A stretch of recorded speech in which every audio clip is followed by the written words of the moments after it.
a few guys jumped out of the car. One of them sit in my legs, they tried to cut my throat, but it done my face. And I walked along my mother's street laughing because they never got my neck. I met loads and loads of women that were in prison and done lots of different crimes.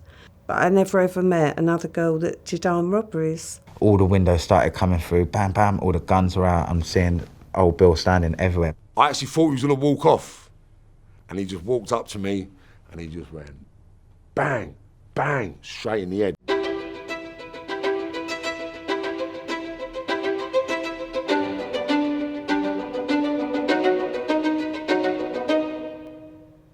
What was your childhood like? My childhood was just feral. It was just a normal, average childhood, being brought up, beaten, battered, abused, neglected and abandoned, really. Sort of opening fridges and cupboards and there's no food, getting bread out of the thing and it's all mouldy, thinking, why can't my mum be like everybody else? Why can't we be like everybody else? There's mounds of drugs. There's 20, 30 people in my house doing packaging up gear, packaging up money. Like, these are things I see as a baby, right? So I know everyone's crooked. I know my dad's dodgy. I've seen guns in my house. Like, we're not stupid, we know. I know my dad's no good. And my mum's always high. I used to go shopping with my mum, fill up a bag and say, all right, go and wait outside me, I'll be out in a minute. Like, and you know what they're doing. And I just thought everyone done this shoplifting and thieving shit. So I've been caught shoplifting by a store detective. They've took me home to my dad. My dad's punched me in the face, dragged me in the house. The geezer's even gone, oh, mate, calm down. And I remember him saying, calm down. My dad's then got rid of the store detectives and he dragged me into the kitchen and just turned on the fucking fire, the gas fire, and it just burnt my hand.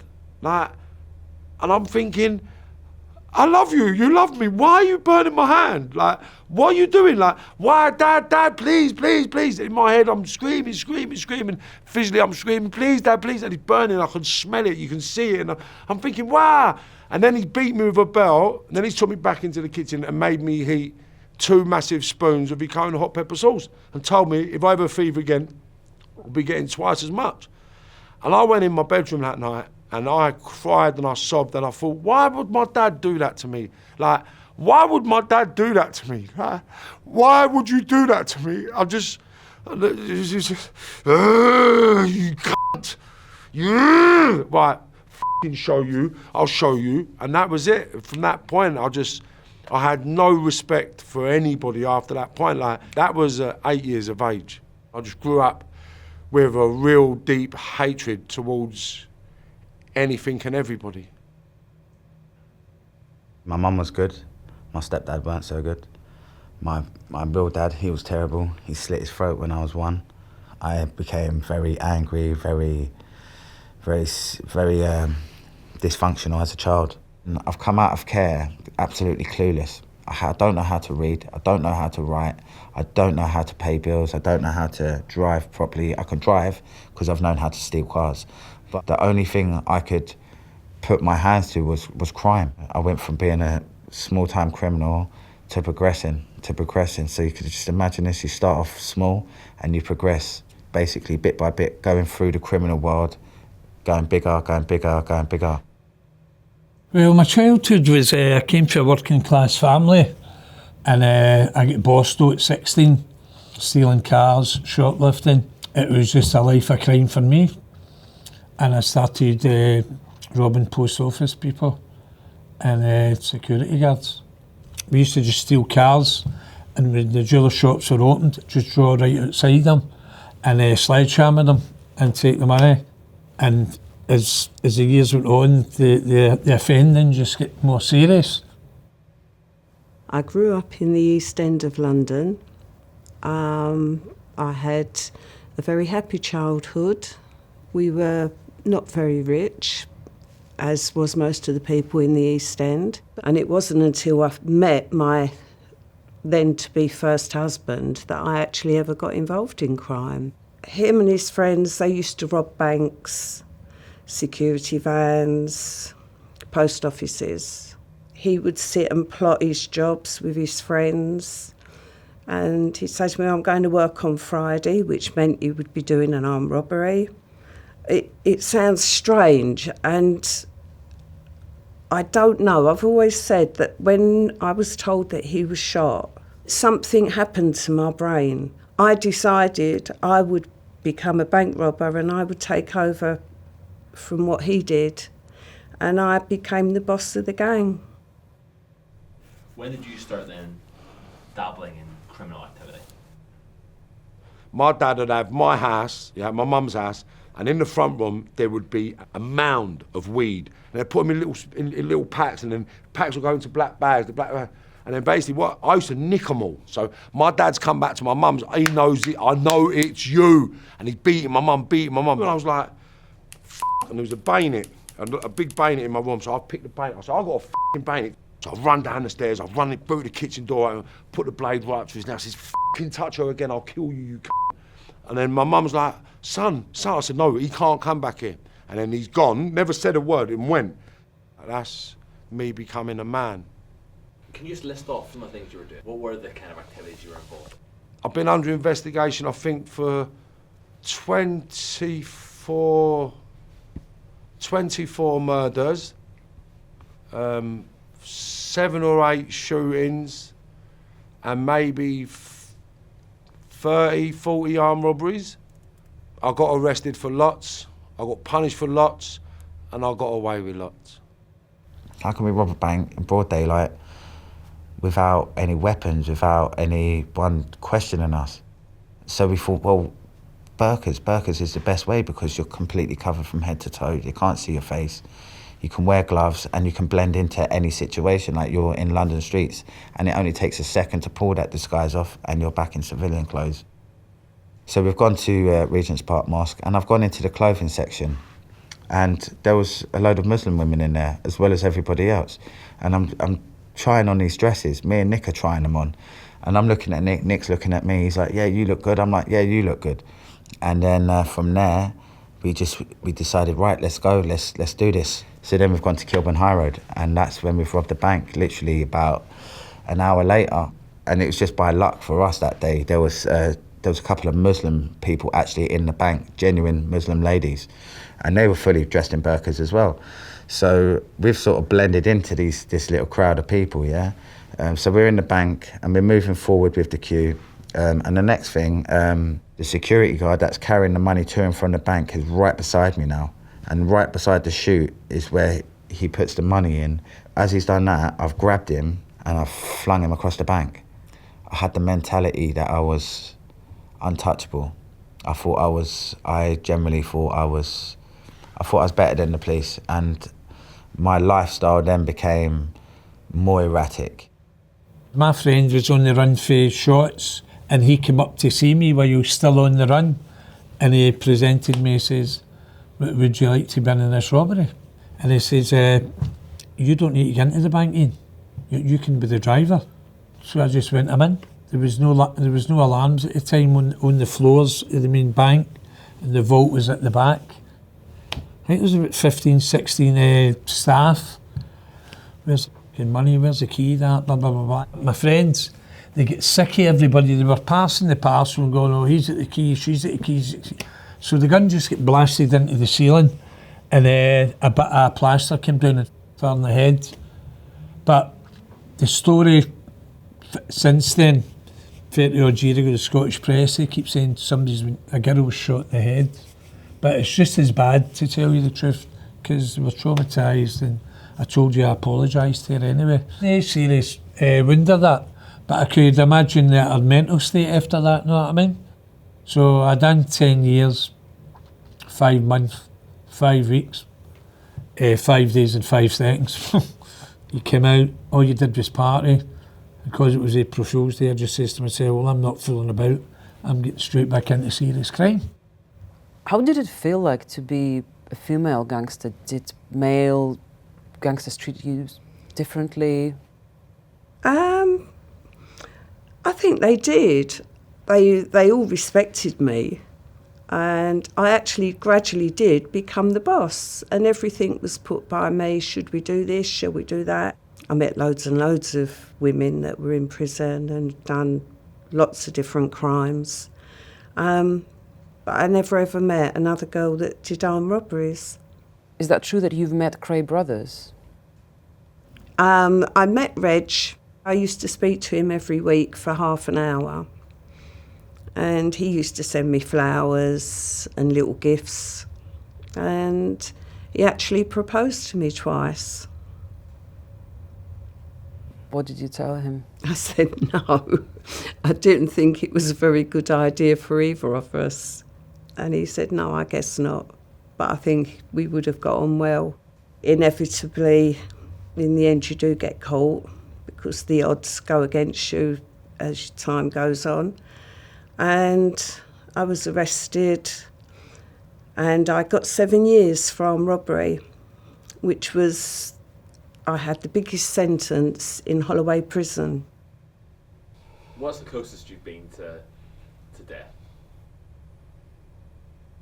I used to have a driver who used to drive me about everywhere. I'm going to my mate's house, he's got a load of watches. Marv, do you want this? I said, no, I'm all right for watches in a minute. So my driver said, I want one. Can I get one? So my mate said, is he all right? I said, yeah, he's sweet as a nut. I pay his wages. Get him over once. About a month later, my mate's rung me up and said, hello, Marv, what's happening, son? I said, I'm all right, mate, you? He said, yeah. He said, I'm a little bit disappointed, Marv. I said, why is that? He said, I was just wondering if you're going to be paying for that watch anytime soon. What, ain't he paid for that? Cheeky c***. Hello, mate? Listen, you need to go round and pay for that watch, mate. Otherwise I'll punch your f***ing head in, you little p***. Go and pay for the watch. What's the matter with you? He said, it's got nothing to do with you. Why are you getting involved? I said, right, you little c***. Where are you? Where are you? He said, I'm down Port Benoose. I said, I'll be down in a minute. So I've jumped in the motor, flew down there. As I pulled up, he's come walking up, so I've seen him, I've jumped up. I said, come on then, let's go, mate. Right, and he's like, he showed me a gun. I was like, what on earth are you going to do with that? I didn't believe he would shoot me. So I thought, as long as I can get close to him, I can grab hold of it and I'll just smash his f***ing head in and shoot the And I took 2 steps and he shot me in this leg. And as he shot me in this leg, it just disintegrated. And he's walked over me, he's done me again. And then he's done me again. I actually thought he was going to walk off. And I see him look at me. And he had a fault. And now I know what the fault was. He said, this is going to kill me. I've got to kill him. And he just walked up to me and he just went, bang, bang, straight in the head. But the first one, as my head's gone back, I thought, oh my God, this just shot me in the face. I can't believe it. I'm going to die. And I thought, how come I can still hear something? And I've opened my eye and I thought, wow. And I've seen the barrel of the gun and I thought, what the f***? And then I'll just see the bullet coming towards me. And that's when I've heard the bang. And then I've heard footsteps running off and I was like, gone like that. My knob is just splattered all over my pants, like my leg. Like there was no blood, like in blood, but it was just all fleshy. Like everything was just flesh open. And I was like, wow. I'll try to ring an ambulance. What's happened? I said, I've been shot. Once in the leg, once in my groin, once in my arm, and twice in my head. Silence. Hung up. Hello, hello, hello. I'd done this 3 times before the police had to ring them back up and say, no, no, no, it's true, it's true, it's true. I done something serious to somebody who I won't name. They were called the New Kids in the Block. When I went to prison and I came out, I went in at 30 and I came out 40. So they were 30, so they were the New Kids in the Block. And I had a run in one night. They tried to get cheeky to me. They thought I was an old man. It was Friday the 9th of May, 2009. And then 4 days later, the Tuesday, a few guys jumped out a car and I turned, one of them hit me in the head. They were amateurs. If it was me, I'd have just done whatever, know what I mean, from my younger days. So anyway, I went flying and the light came on, you're supposed to be a gangster. And then the road just brought knives out. But it was just round the corner from my mother's house. I've never ran away in my life. I was 47, 48, and I could have only run 200 yards, and then I never started fighting with them. But they got me, ironically, in a church gate at my mother's house. One of them sitting on my legs, they tried to cut my throat, but it done my face. As you can see, I've got a scar. It's called a Mars bar in Glasgow. And that's me quite vain, but that scar doesn't bother me. But to tell you the truth, the scar was very bad. I had to go through plastic surgery. It was hanging off, and I walked along my mother's street laughing because I never got my neck. I was full of hate. I hated the police. I hated the world that I lived in. I hated everyone. I literally generally hated everybody. Obviously, I was taking alcohol, I was taking drugs at that time in my life because that was the lifestyle, unfortunately. Someone else has then informed me that they know where a property developer lives that has large quantities of jewellery in their house. So we've travelled to Radlett, Hertfordshire, and I sat outside this house for 4 or 5 hours waiting for this person to come back. The lady's come back, she's pulled up, her big metal gates have opened up at the front of her house, the big gates have closed behind her, she's driven the silver convertible Mercedes into the house, and I was just concentrating on the money. I wasn't caring about the victim. I wasn't thinking about how I was going to make her feel or the effects that I would have on her life. What's happened to her is she's been put on the floor and all her jewellery was removed off her there and then on the spot. Watches, rings, bracelets, necklaces, earrings and stuff like that, which is bad, mate, and I hate even talking about this. And I remember her face was, well, I can't explain it, it was horrible. I thought, nah, mate. So I've run. I left the building. I've grabbed my lads and we've run. I've run, got in the car, drove off. Next thing, a big whack has come from the left-hand side of the car. And all I can see is guys jumping out of cars, pulling out guns and putting caps on. And obviously I knew straight away it was the flying squad, it's the police. Next thing, another police car's crashed into the side of this car. A car's pulled up in front. All the windows started coming through, bam, bam, all the guns were out. I'm seeing old Bill standing everywhere, pointing handguns at me. We get arrested, we go to the police station, and we start getting all our case papers, our DEPs they're called. All our paperwork starts coming through. And in the paperwork, it's got a thing called an impact statement. Now, this impact statement is the impact of your offence, what the offence you've committed on that person, the impact of that crime. And in her statement, she explained how she felt. She felt afraid, obviously. She felt everything she felt. But what changed me and changed my whole outlook on crime and outlook on absolutely everything was the fact that when she was being robbed, she got turned over. She got turned over so we could control her. But at that point, she thought she was going to be raped, which makes me feel disgusting, mate. I never woke up, decided that I want to be a thug today. It was a lifestyle that was pushed upon me, you know what I mean? And that's not an excuse, it's just the way it was. What was the prison life like? Some prisons were really hard. There's a lot of bullying. There's a lot of stealing off each other. It's like a world in miniature. I suppose in one way I was lucky because when I went to prison the first time, as were the men who went to prison, the bank robbers were looked on as the hierarchy that everyone in the prison looked up to. I suppose I actually got that same from when I went into prison the first time. And it was sort of like, oh, wow, she's the armed robber. And it did good for me, if that makes sense, that the girls all respected me. And I never got bullied, I never got picked on. I always got treated with the utmost respect from all the girls. They quite famously call you Black Widow. Yes. I don't take myself seriously. And I think, okay, I'm the Black Widow, you would have called me the Black Widow. Do I care? It doesn't matter. You're 60 now, this is all behind you. What's next? What's in the future for you? I just take everything day by day. It would be great to have some money and all that, but it's not the be all and the end all of everything. The thing is, I'm glad I'm still alive. I didn't expect to see 50 or 60, so every day's a bonus. You've turned your life around now. You've gone. You're trying to help people and all this. No, I'm not trying to help No, people. you are helping. I'm helping everybody. I'm helping everybody I come into contact with. And there's no trying. I'm an advocate against crime, a mentor, peer mentor, motivational speaker, personal trainer, personal coach, and life coach. I go into schools, colleges and prisons, and I just sort of ask the kids, for what? What are you doing? Why are you doing it? Where's your role? Where's your game? Where's your goal? Like, what's your objective? I look back now and don't recognise that person. I really don't. And it is so alien to me that I sort of am shocked at myself to think that I actually was that person and did do the things I did. And there is a deep regret on that.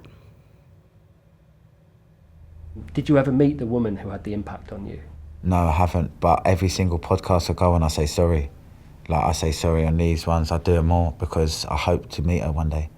Like, I hope to meet her. I hope to hold her hand and say sorry. If she does ever watch these things, she'll see that there's a genuine man in front of the camera, that he is sorry for the things he's done, you know? He generally is.